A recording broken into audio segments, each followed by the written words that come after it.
thank you for the invitation to speak. I will say that it is extraordinary torture to be told that I have 10 minutes to give this theoretical, conceptual overview of media and public diplomacy. However, I'm a masochist, so it's fine. Thank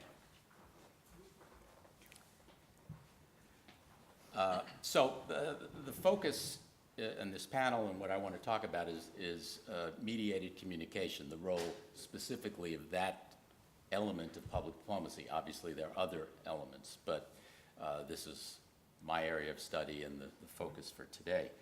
So a definition of this from Entman Gilboa is uses of the mass media to communicate with state and non-state actors to build confidence and advance negotiations, as well as to mobilize public support for agreements.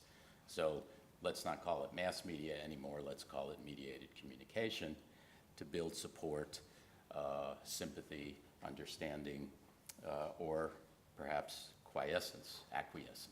The goal, it seems to me, at least for scholars who are concerned with this area, and I actually think for practitioners as well, since there is nothing so practical as a good theory. That's my favorite quote. And I believe it, actually.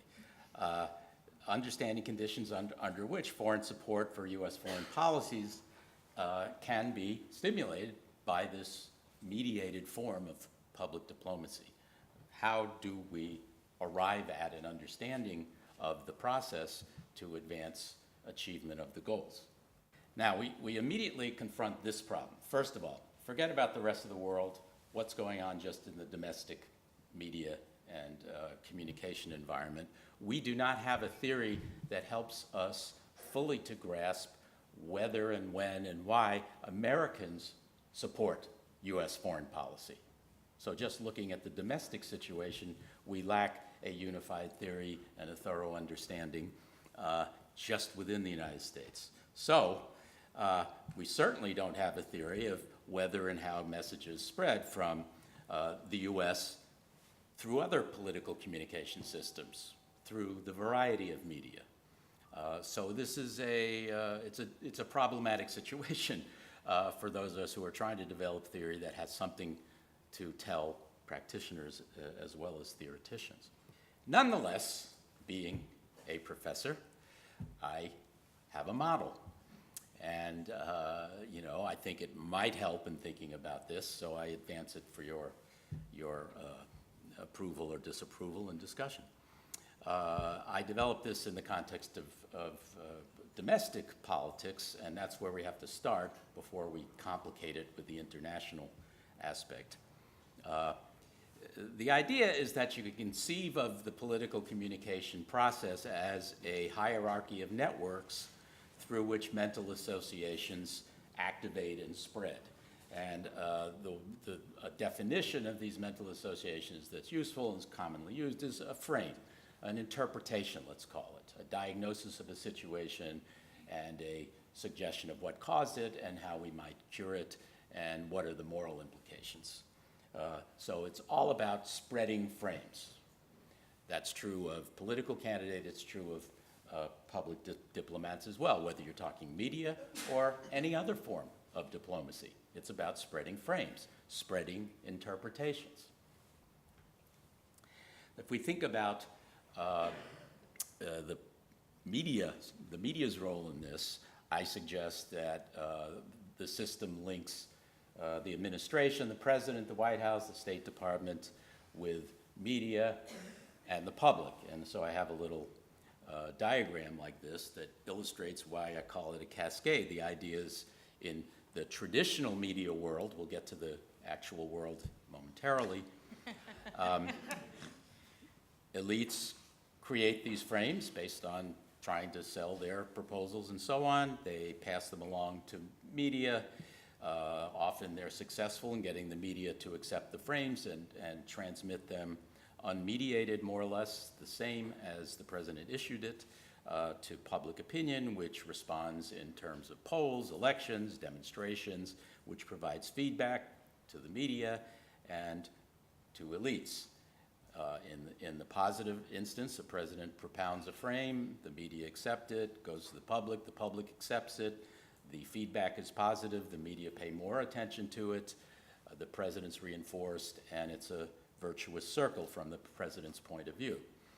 Of course, that doesn't always happen, and sometimes things look quite different. I mean, if you thought about, for example, Obamacare as the thing being framed, you would have not such a virtuous circle from the point of view of the president. Now let's add the social media, which irks me to have to do this because it really makes what was a moderately elegant model really messy, and we haven't even begun to get to the mess yet, really. So just looking at the domestic situation, now we've got these social media that are actually adding communication paths at every level. And there's interactions at every level. People produce social media, the public does, the media pay some attention to that, presidents pay some attention to that. Of course, nowadays we have a president-elect who totally goes this way. He goes from himself directly into the media and the public, bypassing the traditional gatekeepers, and that has created a lot of interesting politics and communicative situations.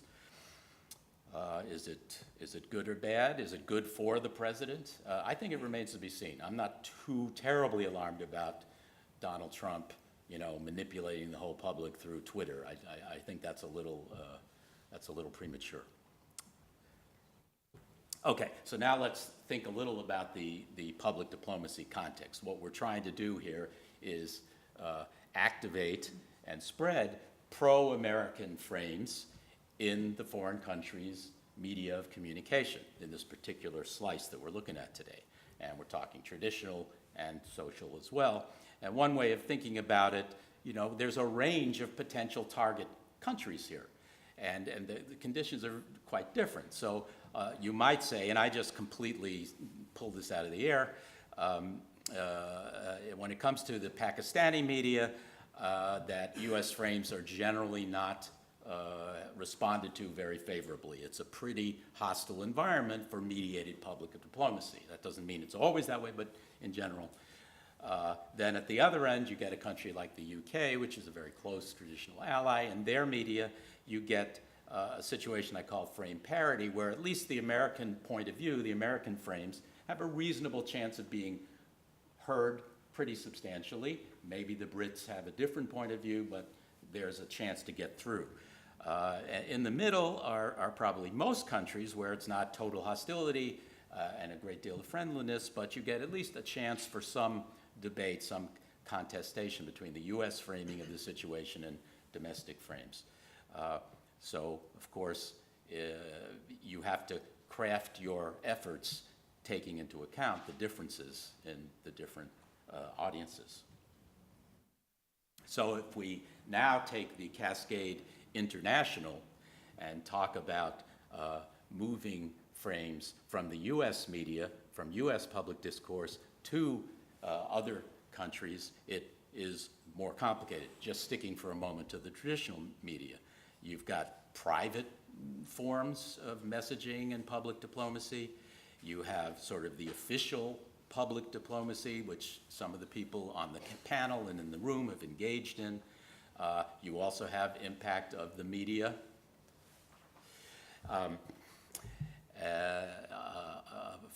Of the rest of the world, of the U.S., on the media of the foreign country. Of course, the nation's own rulers are engaged in that cascading effect on their own media, and the competitors, the other leaders in that country, are also trying to shape frames for their own interests and with respect to U.S. foreign policy. So you've got a lot of inputs into the target nation's media, which are then affecting public opinion, which you then, the goal of public diplomacy, presumably, is to get public opinion to be more supportive of the U.S., which encourages the leaders to go along with American policy, to oversimplify a little bit. Now, when we add social media, once again, it becomes complicated. What are they going to do, arrest me if I go over?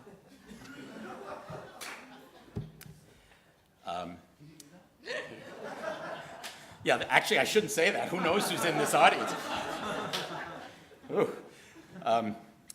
Okay, so you already have this very complicated situation into which social media come, and now you've got the other nations' leaders are getting tweets from people, and they're tweeting to their people, and the responses are going to the target nation's media. So you've got a lot more, I don't want to call it chaos, but let's say ferment going on in terms of communication paths to promote American frames.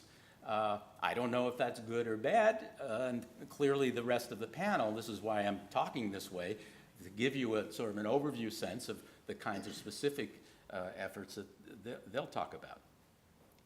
But I do want to say it's a tough assignment, okay? You need the foreign leaders to actually have a motivation to spread US frames. You know, you may be banging your head against a wall. And if you have friendly leaders in those other countries, they must have sufficient power in their own system to be listened to by the media. And that power, they must themselves become skillful framers if the media in those countries, including social media, are to pay any attention to what they think favorable or not to the US. And the publics themselves have to be motivated. If you've got a public that is extremely hostile to the United States, it's not clear what public diplomacy can do, certainly not mediated public diplomacy. So these are tall orders, and I think particularly in the Muslim countries where we're very concerned with advancing public diplomacy, and many others not well disposed of the US. It's a complicated deal even in friendly countries. Thank you.